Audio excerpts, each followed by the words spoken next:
Welcome to KRR kitchen. இன்றைக்கி நம்ம கிச்சனில் நல்லா வீடே மணக்க மணக்க கம கமன்னு பூண்டு மிளகு ரசம் எப்படி செய்கிறதுன்னு தான் பார்க்க போகிறோம். ரொம்ப ஈஸியாக செஞ்சிடலாங்க. நமக்கு ஜுரம், சளி, இருமல் இது போல் டைமில் இந்த பூண்டு மிளகு ரசம் வச்சு சாப்பிடும்போது பார்த்திங்கன்னா அவ்வளோ ஒரு அருமையாக இருக்கும். அதுவும் நல்லா சூடான சாதத்தில் இந்த ரசம் நிறைய விட்டு சாப்பிடும்போது டேஸ்ட்டு ரொம்பவே அருமையாக இருக்குங்க. ரொம்ப ஈஸியாகவும் செஞ்சிடலாம். எப்படி செய்கிறது நம்ம வீடியோக்குள்ளே போய் பார்ப்போம். அதுக்கு முன்னாடி நம்ம சேனலை இப்போ தான் ஃபஸ்ட் டைம் பார்க்குறீங்கன்னா சப்ஸ்கிரைப் பண்ணி வச்சுக்கோங்க. கூடவே பெல் சிம்பிள் ப்ரெஸ் பண்ணி ஆளுங்கிற ஆப்ஷனையும் ப்ரெஸ் பண்ணி வச்சுக்கோங்க. அப்போ தான் நான் போகிற வீடியோஸ் எல்லாம் உங்களுக்கு தொடர்ந்து நோட்டிஃபிகேஷனில் ஒன்றுக்கு ஒன்றே கிடச்சிக்கிட்டு இருக்கும். இப்போ வாங்க இந்த பூண்டு மிளகு ரசம் எப்படி செய்கிறதுன்னு பார்த்துடலாம்.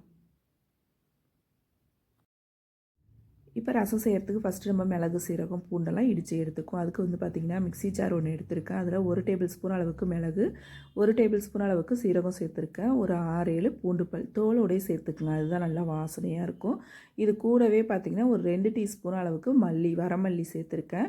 இப்போ இதை ஒன்றும் பாதியமாக கொரப்பாக அரைச்சி எடுத்துக்கணும். நீங்கள் உரலில் கூட போட்டு இடிச்சிக்கலாம்.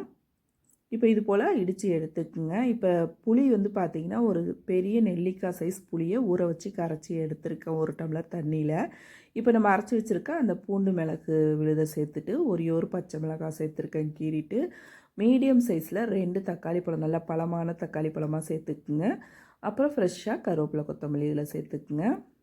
இந்த ரசத்துக்கு தேவையான அளவு உப்பு சேர்த்து ஃபஸ்ட்டு நல்லா அந்த ரசத்தை கையால் கரைச்சி விடணும். அதில் தான் நல்ல டேஸ்ட் வரும். ஒரு 1/2 டீஸ்பூன் அளவுக்கு மஞ்சள் தூள் சேர்த்துக்கிறேன். இப்போ இந்த ரசம் வந்து அந்த நம்ம அரைச்சி போட்ட மிளகு ஜீரக விழுதோட இந்த தக்காளி பழத்தையும் சேர்த்து நல்லா கரைச்சி எடுத்துக்கணும். நல்லா கரைக்கிறதுல தான் இந்த தக்காளி பழம் நல்லா கரைஞ்சி ரசத்துக்கு நல்ல ஒரு டேஸ்ட்டு கொடுக்கும். இப்போ கரைச்சி எடுத்துக்குவோம். நான் இன்றைக்கி வைக்கிற ரசத்தோட அளவு வந்து பார்த்திங்கன்னா ஒரு 4 பேர் சாப்பிட்ற அளவுக்கு தான் வைக்கிறேன். கரெக்டாக இருக்கும். கரைச்சதுக்கப்புறம் ஒரு 1/2 லிட்டர் அளவுக்கு தண்ணி சேர்த்துக்கிறேன். கரைச்சதுக்கப்புறம் உப்பு காரம் போதுமான்னு பார்த்துக்குங்க. தேவைன்னா நீங்கள் மிளகு சீரகத்தூள் இன்னும் கொஞ்சம் சேர்த்துக்கலாம். இப்போ ரசம் தாளிக்கிறதுக்கு அடுப்பில் ஒரு கடாய் வச்சுருக்கேன். ஒரு 2 டீஸ்பூன் அளவுக்கு எண்ணெய் சேர்த்துக்கிறேன். எண்ணெய் காஞ்சோன்னே 1 டீஸ்பூன் அளவுக்கு கடுகு உளுந்து சேர்த்து நல்லா பொரிய விட்டுக்குங்க. இப்போ கடுகு உளுந்து நல்லா பொரிஞ்சதுக்கப்புறம் பார்த்திங்கன்னா கொஞ்சமாக பெருங்காயத்தூள், 1 கொத்து கருவேப்பிலை, 2 வரமிளகாய் சேர்த்துக்கிறேன். சேர்த்து ஒரு 2 செகண்ட் மட்டும் கலந்து விடுங்க. இதிலே கொஞ்சமாக கொத்தமல்லியும் சேர்த்து நல்லா கலந்து விட்டுக்குங்க ஒரு 2 செகண்டுக்கு. இப்போ நல்லா எல்லாம் வதங்கினதுக்கு அப்புறம் பார்த்திங்கன்னா நம்ம கூட்டி வச்சுருக்க அந்த ரசத்தை இதில் சேர்த்துக்குவோம். சேர்த்துட்டு இது கூடவே இன்னும் கொஞ்சமாக தண்ணி கழுவி சேர்த்துக்கிறேன். சேர்த்துட்டு நல்லா கலந்து விடுங்க. ரசம் வந்து கொதிக்க விடக்கூடாது. நல்லா அது வந்து சூடு ஏறி பொங்கி வரும். நல்லா நுர கட்டி சுற்றிரும், பொங்கி வரும். அது வரைக்கும் கொதிக்க வச்சோம்னா போதும். ரசத்தை வந்து ரொம்ப தளத்தளன்லாம் கொதிக்க வச்சிட்டோம்னா டேஸ்ட்டு சுத்தமாக மாறிடும். அதனால லேசாக கொதிச்சதுன்னா போதும். இப்போ பார்த்தீங்கன்னா தெரியும், நல்லா அப்படி பொங்கி வருது பாருங்கள். இந்த சமயத்தை அடுப்பை 2 நிமிஷம் மட்டும் சிம்மில் வச்சுருங்க. உள்ளுக்குள்ளேயே 2 நிமிஷம் கொதிச்சதுன்னா போதும்.